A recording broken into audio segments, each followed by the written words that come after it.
ભરૂચ જિલ્લાની પ્રતિષ્ઠિત દુધાળા ડેરીની ચૂંટણીમાં જંબુસર બેઠક પરથી ભાજપ સમર્પિત ઉમેદવાર ચંદ્રકાંત પટેલનો ભવ્ય વિજય થયો છે। આ વિજય બાદ તેમણે તમામ સભાસદોનો આભાર વ્યક્ત કર્યો હતો। જંબુસર શહેરમાં આ વિજયને વધારવા માટે વિજય રેલીનું આયોજન કરવામાં આવ્યું હતું, જેમાં મોટી સંખ્યામાં ટેકેદારો અને સ્થાનિક લોકો જોડાયા હતા। આ રેલીમાં ડીજેના તાલે યુવાનો અને વૃદ્ધો સૌએ કોઈ ઝૂમી ઉઠ્યા હતા અને વિજયની ખુશી વ્યક્ત કરી હતી। રેલી શહેરના ટંકારી ભાગોળ વિસ્તારમાં આવેલા સિકોતર માતાના મંદિરે દર્શન કરીને શરૂ થઈ હતી અને શહેરના મુખ્ય માર્ગો પરથી પસાર થઈ હતી, જ્યાં લોકોએ ફૂલહાર પહેરાવી ચંદ્રકાંત પટેલનું ઉષ્માભર્યું સ્વાગત કર્યું હતું। પોતાના સંબંધોમાં ચંદ્રકાંત પટેલે જણાવ્યું કે હું ભારતીય જનતા પાર્ટીમાં સિમ્બોલથી ચૂંટાઈ આવ્યો છું અને પાર્ટીનો આભાર માનું છું। તેમણે વધુમાં જણાવ્યું કે અત્યાર સુધી જે લોકો ડિરેક્ટર હતા તેમણે જંબુસર અને આસપાસના તાલુકાની એક પણ દૂધ મંડળીની મુલાકાત લીધી નથી। તેમણે વચન આપ્યું કે હવે હું પોતે દરેક દૂધ મંડળીની મુલાકાત લઈશ અને દૂધ ભરનારા પશુપાલકોને મારાથી શક્ય એટલો વધુ ભાવ આપવાના પ્રયત્ન કરીશ। તેમણે ઉમેર્યું કે પશુપાલકોની મહેનત અને તેમના વિશ્વાસને કારણે જ આ વિજય શક્ય બન્યો છે। આ વિજય માત્ર મારો નહીં પરંતુ તમામ દૂધ ઉત્પાદકોનો છે। હું તેમના હિત માટે હંમેશા કામ કરતો રહીશ।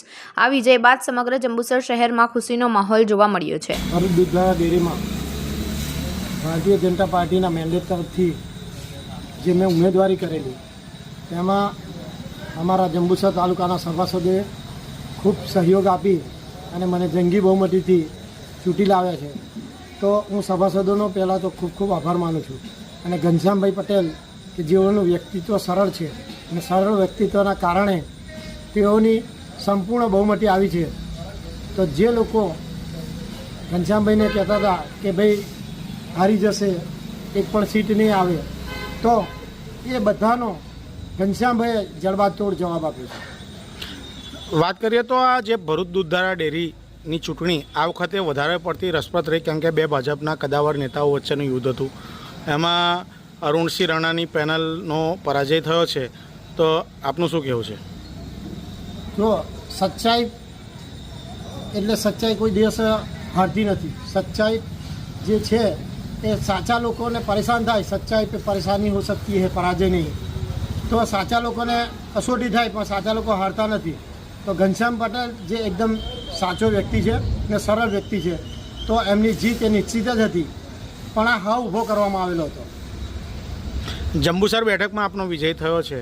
હવે જંબુસરના અહીંના જે ડેરી સંચાલકો છે કે પછી સભાસદો છે, એના માટે આગળના આપના શું પ્રયાસો રહેશે?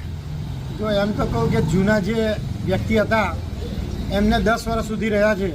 10 વર્ષમાં અપવાદરૂપ કોઈ ડેરીની મુલાકાત કરી હશે, પણ હું ડેરીની મુલાકાત કરીશ અને ગામે ગામ ડેરીના સભાસદોને અને દૂધધારકોને યોગ્ય ભાવ મળે એ રીતે હું પ્રયત્ન કરીશ।